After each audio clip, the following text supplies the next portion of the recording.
মিনাশ-শাইতানির-রাজিম। বিসমিল্লাহির রহমানির রহিম। Hello sir, আমরা এখন করব অষ্টম শ্রেণীর গণিত বইয়ের 6.2 অর্থাৎ সরল সহসমীকরণ এর মাধ্যমে আমরা সমাধান করব।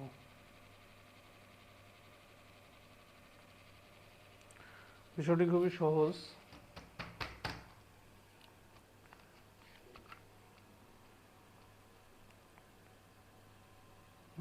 বিশের খ নম্বর ব্যাখ্যা সহকারে এখন আমি দেখাবো।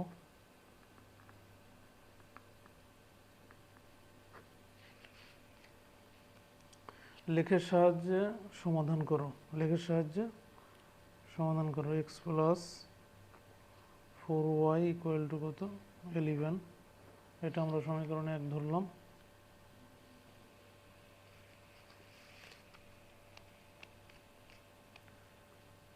আবার 4x minus Y equal to 10, এটাকে আমরা সমীকরণ 2 ধরলাম। আমরা 6.1-এ সেখানে বজ্র গুণন অর্থাৎ নির্ণায়কের যে নিয়মগুলো আছে, বজ্র গুণন, প্রতিস্থাপন, অপনয়ন, এগুলো সেখানে আলোচনা করা হয়েছে। ঠিক তদ্রূপ এখানেও কিছু কাজ তৎসমেত বিদ্যমান। তো আমরা প্রথমে 1 নম্বর সমীকরণ হতে পাই। তো সমীকরণ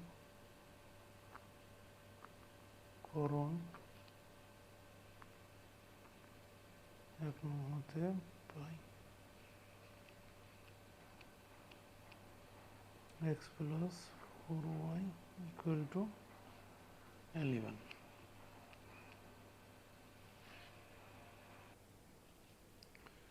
এখন আমরা এটাকে সাইড চেঞ্জ করব, অর্থাৎ 4y equal to 11 subtraction x implies that y equal to 11 subtraction x divided by 4. তো এটা একটা ইকুয়েশন আমরা দাঁড় করালাম। এটা নাম দিলাম 3 নম্বর ইকুয়েশন। এখন এই 3 নম্বর ইকুয়েশনে আমরা দেখতে পাচ্ছি দুইটা চলক বিদ্যমান, y আর হচ্ছে কি x, দুইটা চলক বিদ্যমান। y এর মানের পরিবর্তনের কারণে x এর মানের পরিবর্তন হবে না, কিন্তু x এর মানের পরিবর্তন যদি করি আমরা এই সমীকরণে, তখন y এর মান অটোমেটিক্যালি পরিবর্তন হবে। তো সমীকরণের মধ্যে একটা অপেক্ষক অর্থাৎ ফাংশন থাকে, যে সম্পর্ক y এর সাথে x এর একটা সম্পর্ক আছে। x এর মান পরিবর্তন হলে y এর মান পরিবর্তন হয়। এই জন্য এই x কে বলা হয় ইন্ডিপেন্ডেন্ট ভেরিয়েবল আর y কে বলা হয় ডিপেন্ডেন্ট ভেরিয়েবল, অর্থাৎ স্বাধীন চলক, অধীন চলক। তো আমরা এখন এই 3 নম্বর সমীকরণে তাহলে আমরা লিখতে পারি 3 নং সমীকরণ থেকে, হাত চালাতে পারছি না, অনেক রাত হয়ে গেছে। 3 নং সমীকরণ থেকে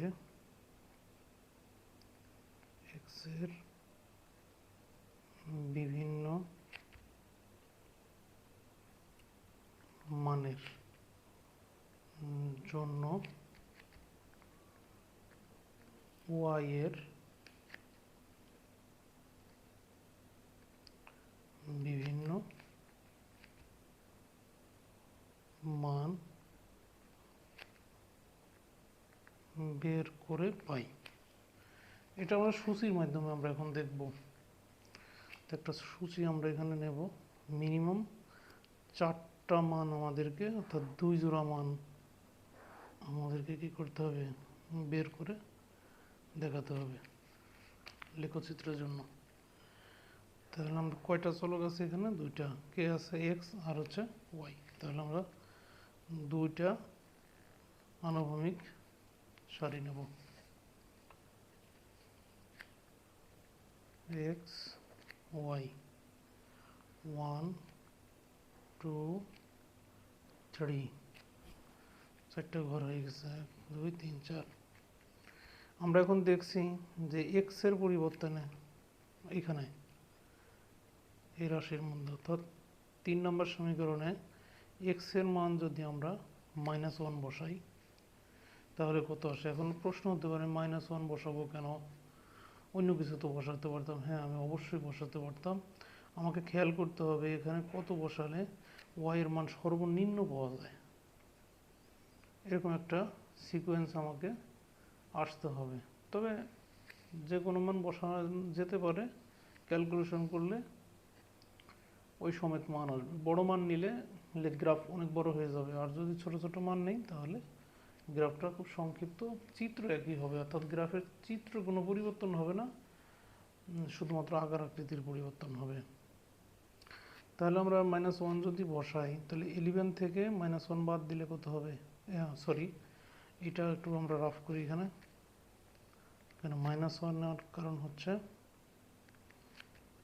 11 মাইনাস এক্স এর মান কত? এক্স এর মানই -1 ডিভাইডেড বাই 4। তাহলে 11 minus multiplication subtraction, multiplication subtraction, অর্থাৎ মাইনাস গুণ মাইনাস, তাহলে প্লাস কত 1 ডিভাইডেড বাই 4 ইকুয়াল টু 11 আর 1 কত 12 ডিভাইডেড বাই 4। তাহলে এখানে আসবে কত 3 3 4 ভাগ করলাম।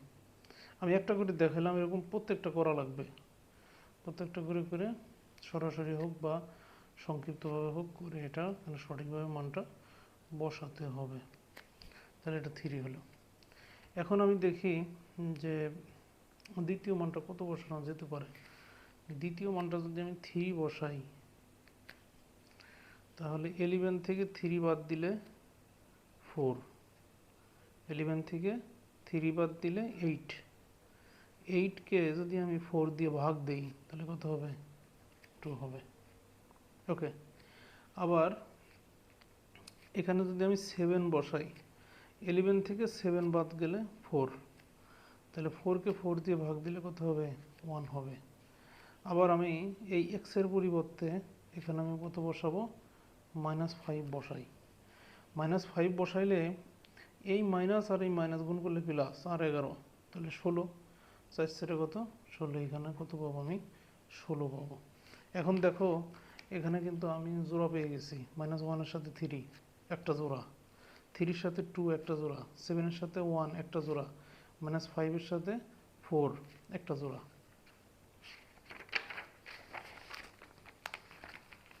তাহলে আমি এখানে কিন্তু একটা কথা নোট করে দিতে পারি যে জোড়া সমূহ, এটা বোঝানোর জন্য এটা স্টুডেন্টদের দেখানো যাবে না।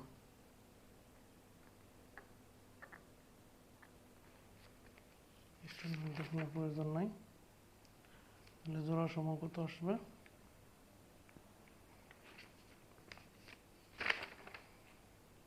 -1 3,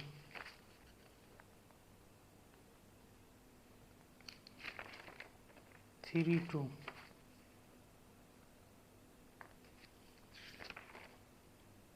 7 1, -5 4, -5 4। আমার 4টা জোড়া সমীকরণ 3 থেকে আমি পেলাম। আবার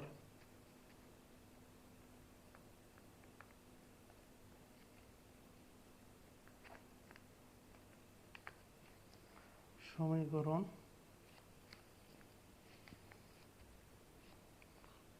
2 হতে পাই একদম র সমীকরণ যেটা ছিল আমাদের প্রথম, যেটা 4x - y = 10, 4x - y = কত? 10, এটার মধ্যে। তাহলে 4x - y সমান সমান 10 implies that এখানে সংক্ষিপ্ত করি তাহলে 4x minus 10 equal to y আংশিক স্থানান্তর করলাম সুতরাং পরিপূর্ণ স্থানান্তর করব y সমান সমান 4x minus কত 10 এটাকে আমরা দিলাম সমীকরণ 4 পূর্বের সমীকরণ 3 এর মতনই এখন আমরা এখান থেকেও একটা সূচি বের করব এখানে বা এখন আবার সমীকরণ 4 নং হতে x এর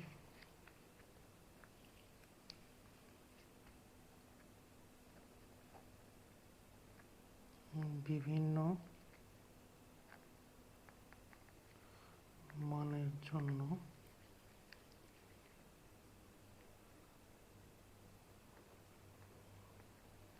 y এর মান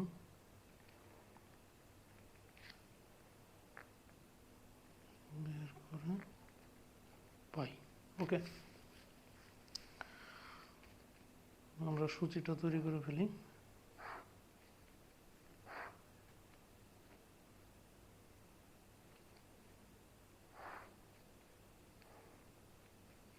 x y 1 2 3 4 তাহলে আমরা এটা সরাসরি মানগুলো নেই ও যদি 1 নেই এখানে বোঝার বিষয় আছে রাফ করে নিছে যদিও প্রথমবার দেখাইছিলাম কোন সমীকরণে 4 নম্বর সমীকরণে তাহলে এখন আমি যদি x সমান সমান 1 নেই তাহলে এই সমীকরণে 4 ক্রস 1 x এর পরিবর্তে 1 10 ইকুয়াল টু 4 কে 4 10 মাইনাস 6 তাহলে এখানে মান আসবে মাইনাস 6 এখানে একটা জোড়া পেয়ে গেলাম কত 1 মাইনাস 6 নেক্সট আমরা এটা 2 যদি বসাই তাহলে কত হয় তাহলে 2 যদি বসাই এখানে চেঞ্জ হবে y সমান সমান 4 গুণন 2 সাবট্রাকশন 10 তাহলে 4 দুগুণে কত 8 10 মাইনাস 2 তাহলে এখানে 2 বসাইলে এখানে আসবে আমার মাইনাস 2 নেক্সট এখানে যদি আমি 3 বসাই তাহলে 4 এর সাথে 3 যদি গুণ করি তাহলে y সমান সমান 4 গুণন 3 subtraction 10 equal to 12 minus 10 equal to ধনাত্মক 2 বা ফ্রেশ 2 আমরা যাকে বলবো 3 2 এটা কিন্তু উত্তর হবে হ্যাঁ আমি একটু আগেই ফ্লাশ করে দিই এটাই মিলবে এখানেও 3 2 মিলে গেছে এটাও 3 2 মিলে গেছে নেক্সট তারপরে যদি আমি এখানে 4 বসাই দেখো 4 যদি বসাই তাহলে 4 গুণন 4 সাবট্রাকশন 10 ইকুয়াল টু 16 বিয়োগ 10 সমান সমান কত 4 তাহলে এবার 4 এই যে এটা হচ্ছে 4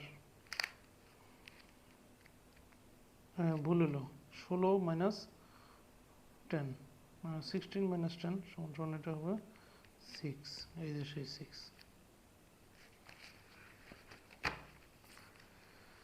নেক্সট তাহলে আমাদের জোড়া সমান জোড়া কত পাইলাম সুতরাং এটা কিন্তু স্টুডেন্টদের জন্য প্রযোজ্য না এটা জাস্ট নিজে জানার জন্য আমাদের জোড়া আসলে বাট এখানে 4টা কোটিভুজ ডোমেইন রেঞ্জ বা কোটিভুজ আমরা অনেক রকম বলে থাকি তো 1 6 2 minus 2 3 2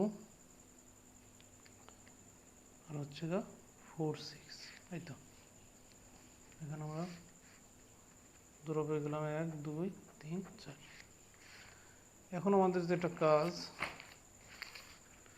এই দুইটা সূচির মান, অর্থাৎ এই যে পরে যে মানটা পাইছি আর আগের যে এই যে মানটা পাইছি, এটাকে আমরা যে জোড়া করে আলাদা লিখে নিচ্ছি, এই যে এই দুইটা মান আমাদেরকে সংখ্যা রেখা এর মাধ্যমে লেখচিত্রের মাধ্যমে স্থাপন করে দেখাতে হবে। এবং স্থাপন করার পর যেই বিন্দুতে যে মিলে যাবে, এখানে একটা জোড়া, এখানে একটা জোড়া, এখানে দ্বিতীয় জোড়া, এখানকার দ্বিতীয় জোড়া, এখানে তৃতীয় জোড়া, এখানকার তৃতীয়, এরকম মান বসাতে বসাতে যেখানে দেখবো যে ক্রস, অর্থাৎ এটারও একটা মান মিলে যাচ্ছে, ওইটারও একটা মান মিলে যাচ্ছে সেম, ওই বিন্দুটাই হবে উত্তর।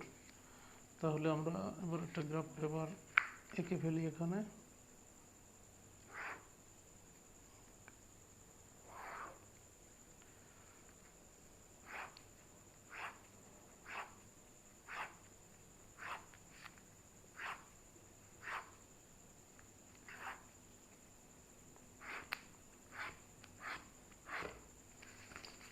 চিত্রটা একটু বড় হবে, একটু বেশি করে নিলাম।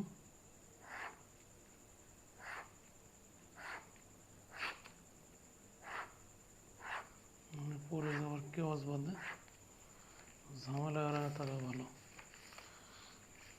আচ্ছা, আমরা এই দিকটাতে নেব, কারণ চিত্রটা ডানে বেশি হবে, যেহেতু আমাদের প্র্যাকটিস করা আছে।